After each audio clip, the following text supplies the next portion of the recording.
Yaşantılar kadar ağır yaşamlar, hayat boş, yükünü taşıyan omuzlar. Ne kadar koşsan da uzaklar, sen koştukça o da senden kaçar. Kimine göre kolay gelir basittir, kimine hüzün kimine dert ayettir. Kimi zengin kimi fakir bir piştir, sokaklar garip yoksul içindir. Ey yo, ben Keş Ömer, burası Bağcılar, 2015 Çatı Records.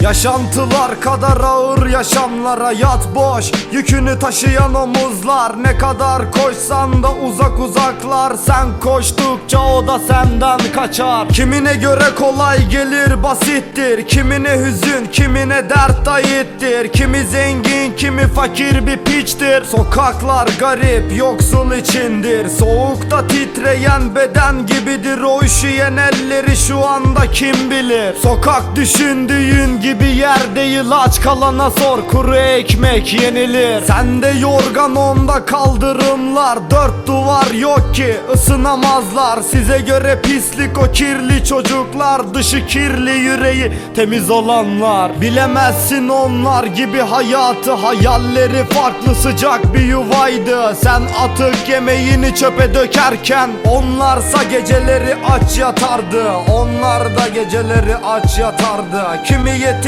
belki yok anne babası, bir fotoğraf saklar tek hatırası. Onunla büyür belki onunla uyanır, kim günahsız kim fedakardı. Sebepsiz içilmez maddeler, sen itersen o da en dibe çeker. Neden mi hep susar? Bir kez sorun günlerce söyler, derdi bitmez. Sokak soğuk olur beden titrer, çöker duvar dibine öyle bekler. Beceremez ağlamayı yüreği titrer, o da anne deyip sarılmak ister. Belki bir kap sıcak yemek umudu, sevgi şefkate muhtaçtır ruhu. Kalem tutmak okumaktır hayali, o kirli ellerini kim tuttu? Sokak deyip geçme yaşamlarına, 7 yaşında henüz bir çocuk daha, onun da hakkı var güzel hayata. Belki de tek umudu bir anne baba. Şimdi bir kez daha düşünün onları, garip öksüz sokak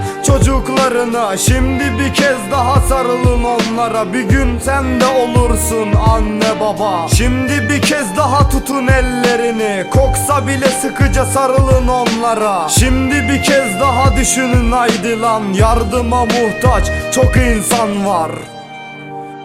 Şimdi bir kez daha düşünün onları, garip öksüz sokak çocuklarını. Şimdi bir kez daha sarılın onlara, bir gün sen de olursun anne baba. Şimdi bir kez daha tutun ellerini, koksa bile sıkıca sarılın onlara. Şimdi bir kez daha düşünün haydi lan, yardıma muhtaç çok insan var. Yardıma muhtaç çok insan var.